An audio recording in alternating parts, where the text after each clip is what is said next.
नमस्कार, देश की बात में आपका स्वागत है। मैं हूं अदिति राजपूत। राज्यसभा चुनाव को लेकर हलचलें तेज हो गई हैं। सभी पार्टियां अपने अपने उम्मीदवारों को लेकर चिंतन मनन कर रही हैं। राज्यसभा की 57 सीटों पर 10 जून को वोटिंग होनी है। 31 मई को नामांकन की आखिरी तारीख है। सत्ताधारी बीजेपी के 25 सांसद रिटायर हो रहे हैं और इनमें से 22 सीटों पर बीजेपी की ही वापसी होती नजर आ रही है। यूपी में सबसे ज्यादा 11 सीटें हैं। यहां पर बीजेपी को कोई भी मुश्किल आती हुई नजर नहीं आ रही है। यहां भी बीजेपी की 7 सीटें पक्की नजर आ रही हैं।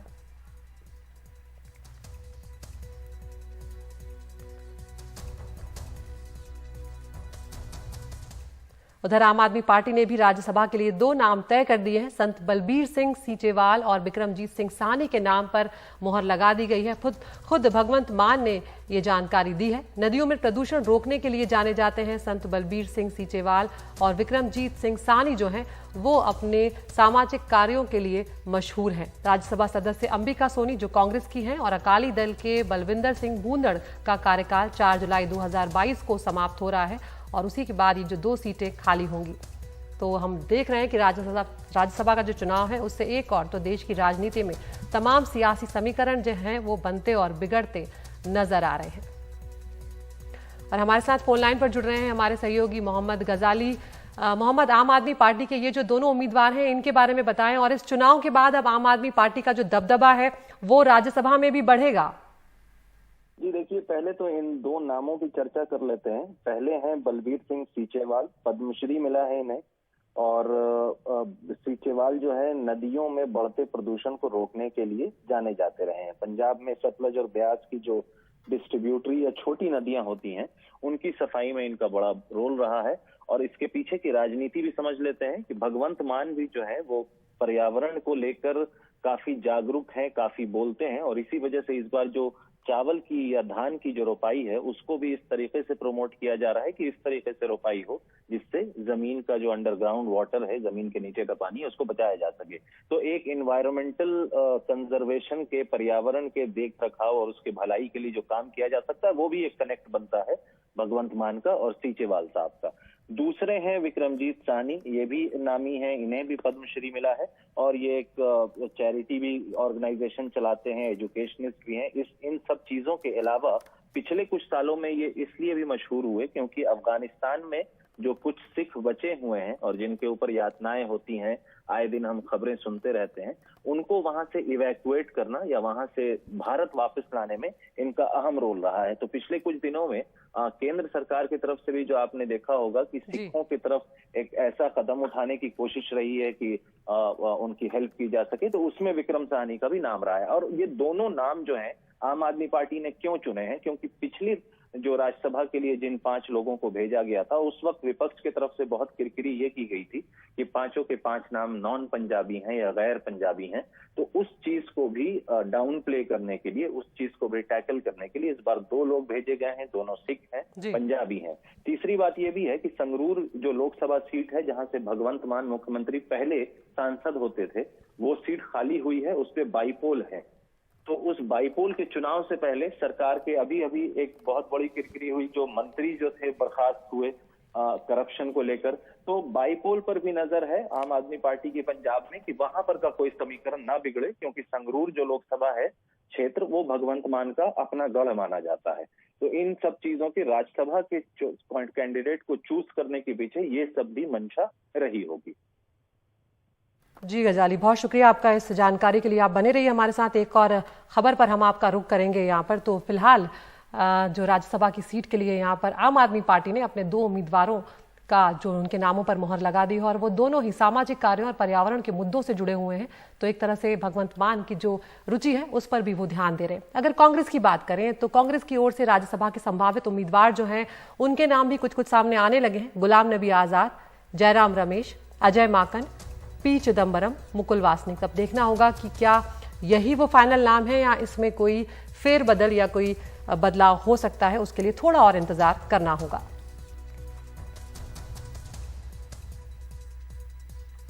एक बार फिर से पंजाब की खबर का रुख करते हैं, जहां पर पंजाब सरकार का एक बड़ा फैसला सामने आया है। 424 लोगों की सुरक्षा जो है वो वापस ले ली गई है। नेता से लेकर धर्मगुरु तक इन 424 लोगों में शामिल हैं और सुरक्षा को तत्काल प्रभाव से वापस ले लिया गया है। मोहम्मद गजाली हमारे साथ बने हुए हैं। मोहम्मद, इसकी सबसे बड़ी वजह क्या है और किस तरह का एक तरह से इस फैसले के बाद किस तरह की प्रतिक्रिया वहां पर आपको राज्य में देखने को मिल रही है? क्योंकि जब सुरक्षा हटाई जाती है वो एक तरह से आपके रुतबे, आपके जो उससे जोड़कर देखी जाती है, आपके प्रेस्टीज से भी जोड़कर इसको देखा जाता है।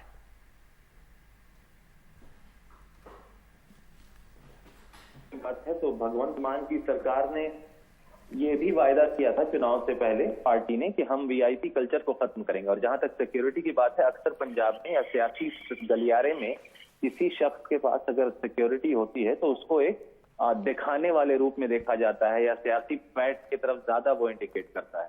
तो इस बार न सिर्फ ये फैसला जो है सिक्योरिटी घटाने का, वो मान सरकार ने न सिर्फ इस महीने में लिया, पिछले महीने में भी कई बड़े राजनेताओं की सिक्योरिटी घटाई गई थी, जिसमें खुद पूर्व मुख्यमंत्री अमरिंदर सिंह हैं, उनकी सांसद पत्नी परनीत कौर हैं। लेकिन इस बार जो सिक्योरिटी घटाई गई है इसमें धर्मगुरु भी हैं, डेरा के लोग भी हैं और कुछ police officer, serving police officer ADGP rank तक के हैं जिनकी सिक्योरिटी घटाई गई है। और सबसे तीखी प्रक्रिया जो आई है वो अकाली दल की तरफ से आई है, क्योंकि अकाल तख्त के जो जत्थेदार साहब हैं ज्ञानी हरप्रीत सिंह, उनकी सिक्योरिटी में कुछ कटौती की गई थी, जिसके बाद अकाल तख्त की तरफ से बयान आया, एसजीपीसी जो सिखों के अफेयर्स देखती है, कि अकाल तख्त के जत्थेदार अब कोई सिक्योरिटी नहीं रखेंगे। गवर्नमेंट ने यू टर्न लिया, उनकी सिक्योरिटी को दोबारा बरकरार करने की कोशिश की, तो अकाल तख्त के जत्थेदार ने सारी ही सिक्योरिटी वापस करने का फैसला ले लिया। और इसका दूसरा असर ये देखा कि सिखों का जो दूसरा सबसे पावन गुरुद्वारा साहब नांदेड़ में है, उसके जो जत्थेदार हैं उन्होंने भी पंजाब सरकार की कुछ सिक्योरिटी मिली हुई थी उसको भी वापस कर दिया। कांग्रेस के कुछ पूर्व विधायक जिनके परिवारजन टेररिज्म के फेज में जिनकी मौतें हुई थी, उनको जो सिक्योरिटी मिली हुई थी उसमें से फतेह जंग सिंह बाजवा हैं, जो प्रताप बाजवा के भाई भी हैं लेकिन अब बीजेपी में हैं और पूर्व विधायक हैं। उन्होंने इस पे कड़ी नाराजगी कि उनकी सिक्योरिटी क्यों वापस। तो एक के बाद एक गजाली यहाँ पर प्रतिक्रिया जो है अब आने लगी है लोगों की। बहुत शुक्रिया आपका इस तमाम जानकारी के लिए। तो कहीं ना कहीं जो इस तरह की सुरक्षा होती है वो रसूख से भी जुड़ी हुई होती है और इसलिए कुछ कुछ जगहों से तीखी प्रतिक्रिया जो है वो भी सामने देखने को आ रही है। आगे बढ़ते हैं। प्रधानमंत्री नरेंद्र मोदी और गृह मंत्री अमित शाह गुजरात के दौरे पर हैं और कुछ देर पहले उन्होंने राजकोट में मल्टी स्पेशलिटी अस्पताल का उद्घाटन भी किया। इस दौरान प्रधानमंत्री ने कहा कि केंद्र में हमारी सरकार के 8 साल पूरे हुए हैं और ये राष्ट्र सेवा के 8 साल हैं। इस दौरान देश के विकास को नई गति मिली। साथ ही उन्होंने कहा कि इस दौरान एक भी ऐसा काम नहीं किया जिससे किसी का सर झुके और हमने गरीबों के लिए अनाज के भंडार भी खोले हैं। पूज्य बापू एक ऐसा भारत चाहते थे जो हर गरीब, दलित, वंचित, पीड़ित, हमारे आदिवासी भाई बहन, हमारी माताएं बहनें, उन सबको सशक्त करे। जहां स्वच्छता और स्वास्थ्य जीवन पद्धति का हिस्सा बने, जिसका अर्थतंत्र स्वदेशी समाधानों से समर्थ हो।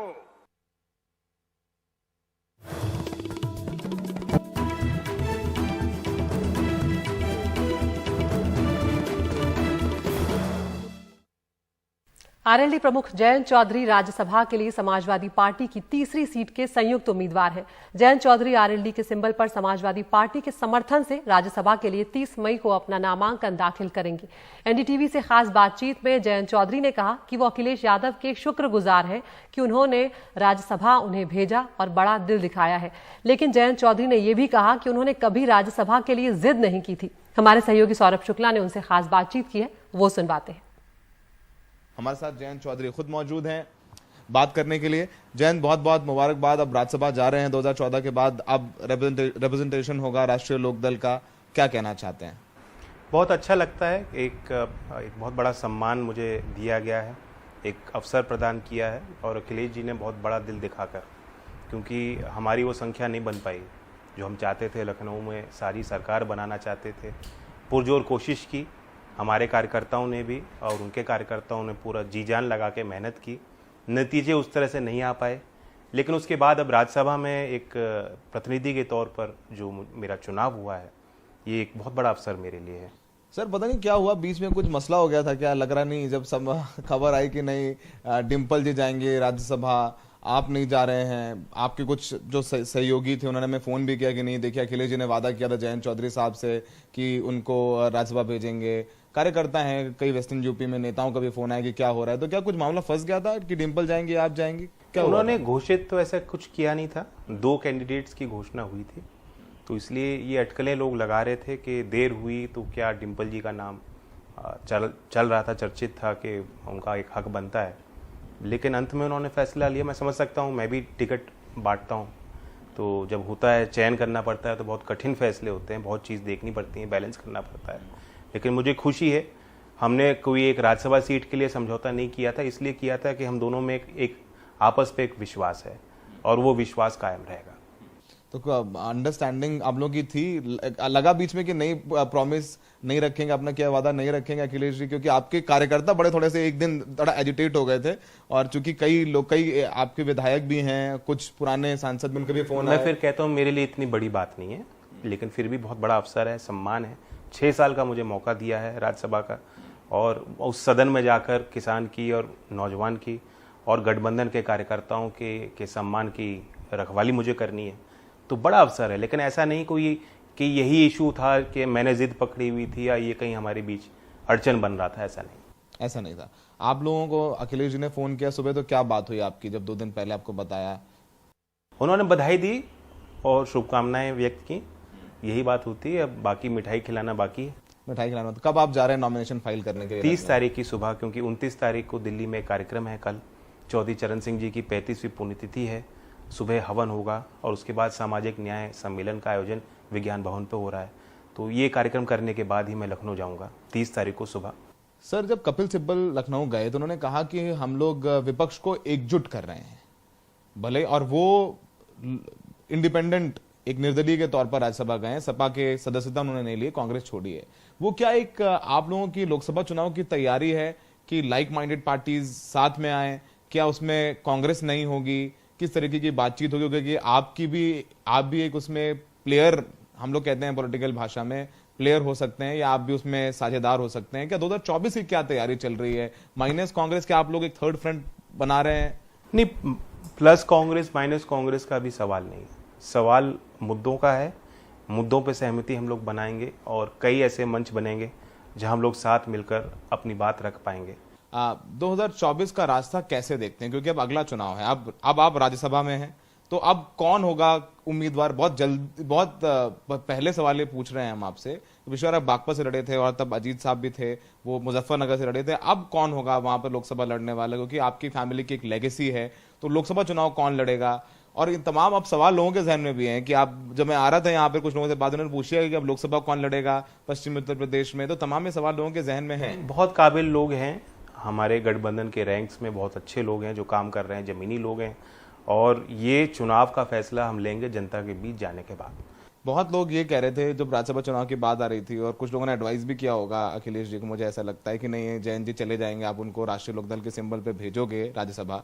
अब राष्ट्रीय लोकदल के सिंबल पे ही जा रहे हैं, सब आपको समर्थन कर रही है, तो जयंत जी फिर चले जाएंगे बीजेपी के साथ। ये क्यों ये बार बार विधानसभा चुनाव से पहले कि जयंत जी बीजेपी के साथ चले जाएंगे, राज्यसभा के समक्ष भी जयंत जी बीजेपी के साथ चले जाएंगे, क्यों ये चर्चा शुरू हो जाती है? ये लोग अपना तड़का लगाते हैं, अपना हिसाब बैठाते हैं, जो लोग मुझे नहीं जानते, और मैं जिस वैचारिक दृष्टिकोण को लेकर राजनीति में सक्रिय रहा हूँ, पिछले इतने सालों से हम लोग विपक्ष में आए, कोई आफत नहीं आई, लगातार उसी रास्ते पे हम चलते आए, तो जो मुझे अच्छी तरह जानते हैं वो इस तरह के सवाल नहीं करेंगे।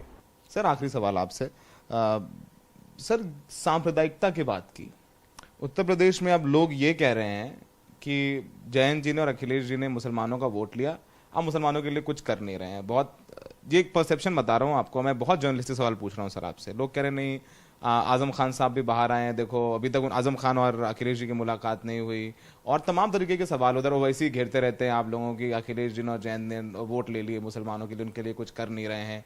और ये सच बात है कि मुसलमानों ने एक तरफा आप लोगों को वोट किया इस बार? नहीं, बिल्कुल उन्होंने वोट किया। असुरक्षा की भावना एक है और एक दबाव की राजनीति बीजेपी करना चाह रही है। जो बुलडोज़र की शैली उन्होंने चला रखी है, धमकियां देते हैं लगातार, जबकि ऐसा नहीं है। संवैधानिक जिम्मेदारी सरकार की बनती है कि खास तौर से अल्पसंख्यक पर भी उनको सरकारी योजनाओं का लाभ उनको मिलना चाहिए, मुख्यधारा में उनको लाना चाहिए। और ये एक दिखावेबाजी है, क्योंकि हम देखते हैं कि मोदी जी भी कहते हैं सबका साथ सबका विश्वास और सबका सम्मान हमारी सरकार में रहेगा। वहीं दूसरे ओर आप देखते हैं कि जो बदतमीजियां हो रही हैं, कोई भी गेरवे कपड़े पहन के संत साधु नहीं हो जाता। जिसकी सिद्धि हो, समाज के लिए अच्छे विचार हों, वही गुरु के लायक होते हैं। तो लेकिन आजकल अब ये प्रवचन देना बहुत आसान हो गया है। नए नए लोग उजागर हो रहे हैं जो सिर्फ बदतमीजी की बात करते हैं, भड़काने की बात करते हैं। जहाँ ऐसी घटनाएं होती हैं, आपने नोट किया होगा, मैं लगातार उस पर वॉच करता हूँ, मैं ट्वीट करता हूँ। सीतापुर वाले में भी किया। अब पता नहीं कोई नए साधु आ गए हैं, बोलते ब्रज भाषा है जो प्यार की भाषा है, लेकिन बदतमीजियाँ कर रहे हैं। मैं नाम नहीं जानता उनका, यंग से हैं कोई, उनके खिलाफ भी मैंने लगातार सोशल मीडिया पे बोला है। तो हमारी जिम्मेदारी बनती है कि हम प्रखर रहें, बोलें, इसका विरोध करें और सरकारी तंत्र पे अपना दबाव बनाएं कि कोई भी पक्षपात ना हो। ठीक है, तो जयंत जी से हमने बात की, सवाल सारे थे और वो शुक्रगुजार हैं अखिलेश यादव के कि उनको राज्यसभा भेजा जा रहा है और ये दोस्ती मजबूत है। अब लोकसभा में इसके क्या नतीजे होंगे इस पर हम लोग विश्लेषण करते रहेंगे, सवाल भी पूछते रहेंगे। लेकिन फिलहाल ये गठबंधन मजबूत हुआ है। अब जनता को फैसला करना है कि उनको ये गठबंधन लोकसभा में पसंद आता है या नहीं। सहयोगी अशोक महाले के साथ दिल्ली से सौरभ शुक्ला, एनडीटीवी इंडिया।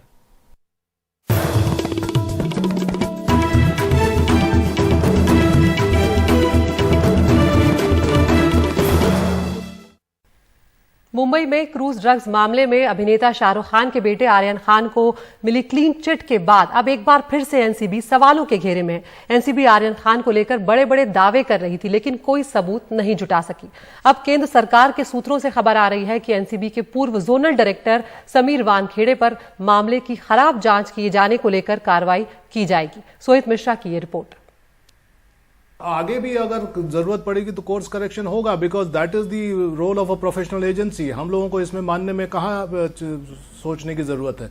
हम लोगों को we should look into our own working as much as we look into the criminals and the networks. Narcotics control bureau यानी एनसीबी में भी कोर्स करेक्शन करने की बात एनसीबी के ही डीजी एसएन प्रधान कर रहे हैं। यह बयान शुक्रवार को तब आया जब कॉर्डिलिया क्रूज ड्रग्स मामले में अभिनेता शाहरुख खान के बेटे आर्यन खान को क्लीन चिट मिल गई, जबकि शुरुआती दिनों में मुंबई एनसीबी के अधिकारियों ने इस मामले में आर्यन खान पर कई गंभीर आरोप लगाए थे। 2 अक्टूबर को आर्यन खान के दोस्त अरबाज मर्चेंट के पास से 6 ग्राम चरस मिली थी और उसी के आधार पर आर्यन खान और अरबाज मर्चेंट को गिरफ्तार किया गया था। अब एनसीबी के अधिकारी कहते हैं ऐसे छोटे मोटे ड्रग पेडलर के मामले सुलझाना एनसीबी का काम नहीं है। स्पष्ट है कि हमारा काम कोऑर्डिनेशन का है। लॉ एंड ऑर्डर और नारकोटिक्स जो है स्टेट पुलिस का दायरा है, वो कर रहा है। उसको कैसी सुविधा दी जाए और उसको कैसे सहूलियत दिया जाए, उसको कैसे एक्सपर्टीज दी जाए। इंटरनेशनल इम्प्लीकेशन के अगर कोई कांड है तो उसको हम लोग टेकअप करें, ताकि एक मिसाल साबित करें कि भाई इस देश को ड्रग के मेनेस से, नेशनल सिक्योरिटी के एंगल से, ऑर्गेनाइज क्राइम के एंगल से कैसे प्रोटेक्ट किया जाए। वो हमारा काम है एज अ फेडरल एजेंसी, न कि छोट भैया केसेस के पीछे भागना। आर्यन खान के मामले में पहले दिन से ही एनसीबी की कार्रवाई पर कई सवाल उठ रहे हैं और अब एनसीबी की आंतरिक जांच में पाया गया है कि आर्यन खान को जांच में फंसाने के लिए समीर वानखेड़े को प्रेरित किया गया। कई ऐसे मुद्दे हैं जिससे कार्रवाई पर सवाल उठते हैं। कॉर्डिलिया क्रूज में हुई कार्रवाई के समय एनसीबी अधिकारियों के अलावा आरोपियों को मनीष भानुशाली और केपी गोसावी एनसीबी दफ्तर ले गए थे। मनीष भानुशाली बीजेपी नेता हैं और केपी गोसावी प्राइवेट डिटेक्टिव। आखिर ये आरोपियों को एनसीबी दफ्तर क्यों ले गए? क्रूज पर छापेमारी की रात कुल 11 लोग हिरासत में लाए गए थे। बाद में ऋषभ सचदेवा, प्रतीक गाबा और आमिर फर्नीचर वाला को छोड़ दिया गया, जिस पर भी सवाल उठे थे। ऋषभ सचदेवा बीजेपी नेता मोहित कंबोज के रिश्तेदार हैं। एनसीबी के गवाह और केपी गोसावी के बॉडीगार्ड प्रभाकर साहिल ने कहा था कि उनसे एनसीबी अधिकारियों ने कोरे कागज पर दस्तखत करवाए थे। साथ ही उसने केपी गोसावी को इस पूरे मामले में शाहरुख खान से 18 करोड़ रुपए की मांग करने की योजना बनाते हुए सुनने का दावा किया था। बाद में समीर वानखेड़े के खुद के बर्थ सर्टिफिकेट पर भी सवाल उठने लगे। आर्यन खान को मिली छूट के बाद अब एनसीबी की विश्वसनीयता पर भी सवाल उठने लगे हैं। आर्यन खान की गिरफ्तारी में व्हाट्सएप चैट को पहले एक अहम सबूत माना गया था। अब एनसीबी के अधिकारी ही कह रहे हैं कि व्हाट्सएप चैट का इस्तेमाल मुख्य सबूत के तौर पर नहीं किया जा सकता। जो भी व्हाट्सएप चैट्स उनके वहाँ पे आए वो आर्यन खान को इस केस के साथ कनेक्ट नहीं कर पा रहे। बाकी सुप्रीम कोर्ट ने कई रूलिंग्स में ये कहा है कि WhatsApp chat cannot be primary piece of evidence. At best वो कोरॉबरेटिव एविडेंस हो सकता है। ऐसे कोई प्रमाण उस व्हाट्सएप चैट में नहीं मिले जो आर्यन खान को इस केस के साथ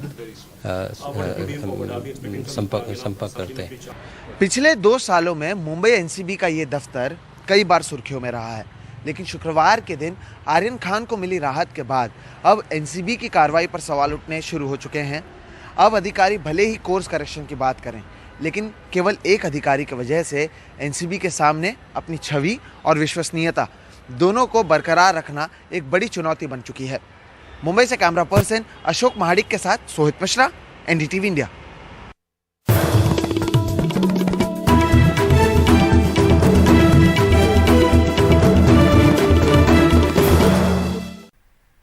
इंडिगो एयरलाइंस पर 5 लाख का जुर्माना लगाया गया है। इंडिगो ने मई में एक विकलांग बच्चे को फ्लाइट में बैठने से रोक दिया था। इंडिगो ने तब सफाई में ये कहा था कि बच्चा बहुत घबराया हुआ था, उसे समझाने बुझाने की कोशिश की गई, लेकिन वो उसकी जो नर्वसनेस थी वो कम नहीं हुई, इसलिए उसे फ्लाइट में बैठने नहीं दिया गया। इसके बाद डीजीसीए ने इंडिगो को कारण बताओ नोटिस जारी किया था। डीजीसीए ने कहा है कि इंडिगो का ग्राउंड स्टाफ विकलांग बच्चे को संभाल नहीं पाया, बच्चे को फ्लाइट पर चढ़ने से रोककर स्थिति को और संवेदनशील और मुश्किल बना दिया। और फिलहाल देश की बात में इतना ही, लेकिन आप कहीं मत जाइए, क्योंकि ब्रेक के उस पार देश और दुनिया की तमाम हलचलें लेकर एक बार फिर से हाजिर होंगे। नमस्कार।